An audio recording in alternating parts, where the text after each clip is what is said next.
आज मी सांगली सातारा या दोन जिल्ह्यातल्या पदाधिकारी कार्यकर्ते यांच्या गाठीभेटी घेण्यासाठी सकाळपासून बाहेर आहे. साताऱ्यातल्या गाठीभेटी झाल्यानंतर आज मी सांगलीतल्या गाठीभेटी विट्यामध्ये या ठिकाणी सगळ्यांच्या घेतल्या. काल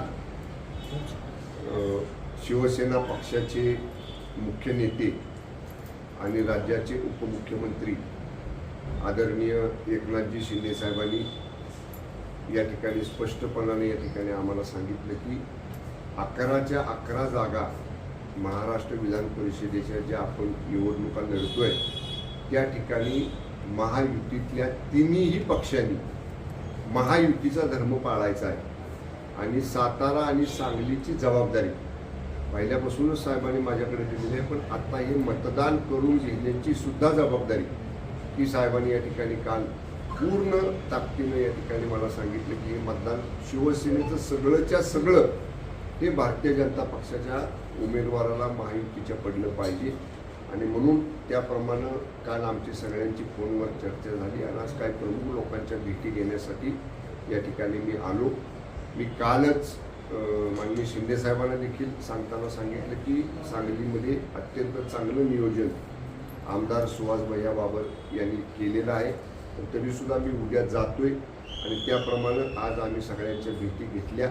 अत्यंत चांगलं वातावरण या मतदारसंघामध्ये आहे आणि महायुतीचे उमेदवार धैर्यशील कदम हे मोठ्या मताधिक्याच्या फरकानं निवडून येतील आणि त्यात शिवसेनेचा सुद्धा वाटा जे शिवसेनेचं मतदान आहे ते इत्तंभूत एक मत हे महायुतीच्या उमेदवाराला पडेल अशा पद्धतीचं नियोजन आम्ही सगळ्यांनी केलेलं आहे. साहेब, ह्या निवडणुकीचा सगळ्यात मोठा ट्विस्ट होता तानाजी पाटलांचा उमेदवारी अर्ज माघारी घेण्याचा. त्यामध्ये आपला पुढाकार होता त्यावेळेस आपलं इंटेन्शन क्लिअर झालं होतं, परंतु पाठिंबा डिक्लेअर करायला एवढा विलंब काय आहे बघा. पहिल्यांदा अध्यक्षांची तानाजीराव पाटलांची उमेदवारी मागायला भैया, मी आणि तानाजीराव पाटील आम्ही शिंदे साहेबांकडे गेलो. आमचा आग्रह होता की ही जागा शिवसेनेला सुटावी महायुतीच्या जागा वाटपामध्ये. आम्ही तो प्रयत्न केला, साहेबांना देखील विनंती केली, पण ही जागा भारतीय जनता पक्षाच्या वाट्याला गेली. पण तरीसुद्धा अध्यक्षांनी अर्ज भरला होता, त्यांचा आग्रह होता लढलं पाहिजे म्हणून.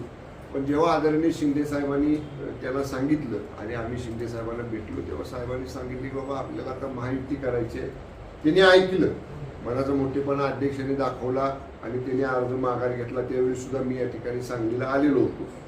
आता पाठिंबा म्हणण्यापेक्षा पाठिंबा तर महायुतीचा होताच, पण अंतर्गत काही कुरबुरी ह्या प्रत्येक ठिकाणी आहेत. आता सातारा सांगलीचं म्हणाल तर सांगली जिल्ह्यामधले इथले स्थानिक प्रश्न आमचा एकमेव आमदार आहे सुहास भैया, इथले प्रश्न वेगळे आहेत. सांगली महानगरमधले प्रश्न वेगळे आहेत की तिथं मित्रपक्षांचीच आम्हाला थोडीशी आमच्या बाबतीतली भूमिका वेगळी आहे. सातारा मी सातारामध्ये बोललो, तुम्हालाही माहिती आहे. मग अशी मी सांगताना सांगितलं इथं राजकीय थोडंसं वादविवाद आहे, तिथं फिजिकल झाली सातारमध्ये, त्यामुळे ही कटुता होती थोडी. आता ठीक आहे, नेते मंडळी आम्ही वर्ष नेत्यांचा आदेश आला की आम्ही कामाला लागतो, पण सदस्य जे आहेत खाली त्यांच्या मनातनं ह्या गोष्टी काढायला थोडा उशीर लागतो. त्यामुळं सदस्यांची मानसिकता करणं, सदस्यांना थोडंसं त्यांचं परिवर्तन करणं किंवा त्याला त्यांची समजूत घालणं यामध्ये थोडा वेळ गेला नाही असं नाही. पण तरीसुद्धा आता फार वेळेच्या अगोदर आमचा निर्णय झाला आहे. कुणाच्याही मनात काही शंका राहिलेली नाही. एका सदस्याने आम्हाला सांगितले शिंदे साहेबांकडे बघून पक्षाचा आदेश म्हणून आम्ही मतदान करू.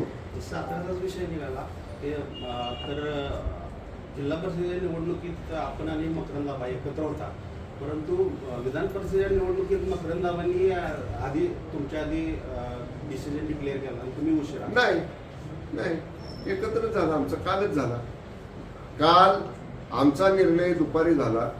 त्यावेळी मकरंदाबा प्रवासात होती, मुंबईवरून निघाली होती. मुख्यमंत्र्यांची त्यांची स्वतः भेट झाली, माझी फक्त भेट झालेली. मला शिंदे साहेबांचा आदेश आला. आम्ही 3-4 वाजता साताऱ्यामध्ये डिक्लेअर केला. आव्हानी 7 वाजता केला. 7ला त्यांची बैठक होती, कारण आमची बैठक सकाळी होती. आमची बैठक 1 वाजता संपली. पक्षाची आमचे सदस्य स्नेहभोजन घेऊन रवाना झाले आपापल्या गावी आणि त्यांची बैठक संध्याकाळी 7 वाजता होती. एकाच दिवशी आमचा निर्णय झाला. साहेब, महायुतीकडे आता पुरेसं संख्याबळ आहे, तरी सुद्धा महायुतीच्या लोकांना असं का सांगावं लागतंय की सदस्यांनी दिलेलं मत हे आम्हाला समजतंय किंवा आम्हाला कळतंय कुठल्या सदस्यानं कोणाला मत दिलंय, किंवा महाविकास आघाडीचे लोक सुद्धा म्हणतात की अशा पद्धतीने जर कोण सांगत असेल तर किंवा मत एजंटला दाखवण्याचा प्रयत्न झाला तर त्याच्यावर नाही बरं का, आम्ही असं कुणी सांगितलेलं नाही शिवसेनेकडनं, बिलकुल नाही. आमचा महायुती म्हणलं, ठीक आहे, महायुतीमधला आम्ही एक पक्ष आहोत. आम्ही बिलकुल सांगितलेलं नाही. आमच्या शिवसैनिक मतदारांच्यावरती पूर्ण विश्वास आहे आणि मला खात्री आहे महायुतीतले घटक पक्ष असं सांगणार नाहीत. कारण ही लोकशाहीमधली जेव्हा गुप्त मतदान पद्धती आहे, आता अध्यक्ष निवड, जिल्हा परिषद सभापती निवड हातवर करून आहे, त्यामुळे तिथं ओपन मतदान आहे. इथं बॅलेट पेपरवर नंबर टाकायचा आहे आपल्या उमेदवाराच्या नावाच्या समोर. आम्हाला कळणार आहे वगैरे असं बिलकुल ही गोपनीयता आहे, गुप्त मतदानाचा नियमाचा तो भंग आहे असं आमच्यातलं कुणीही सांगणार नाही. आणि सांगितलं असेल तर ते गैर आहे. म्हणजे नाराजी जी होती, कटुता जी होती ती या निवडणुकीनंतर दूर होईल असं दिसेल. काय होईल? दूर झालेली दिसेल. या बाबतीत शिवसेनेच्या वतीनं आदरणीय एकनाथजी शिंदे साहेबांनी आम्हाला सांगितलेलं आहे की कुठल्याही परिस्थितीमध्ये जो शिवसेनेतल्या अंतर्गत हा विषय साताऱ्यामधला आहे तो विषय आम्ही एकत्र बसून त्यातनं मार्ग काढू.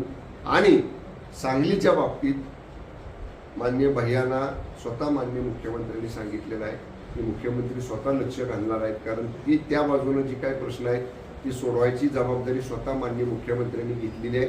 त्यामुळे त्या बाबतीत मुख्यमंत्र्यांनी ती जबाबदारी घेतलेली. जिल्हा परिषद निवडणुकीनंतरच ही जबाबदारी खरं तर घेतली होती. मग विधान परिषदेची निवडणूक तोंडावर आली तरी अजून प्रश्न सुटलेले नाहीत असं काय, आणि मग हा तिढा का अजून चिघळत ठेवलेला? आता सुटेल ना, हेरसे आहे दुरुस्त आहे असं म्हणतो ना आपण.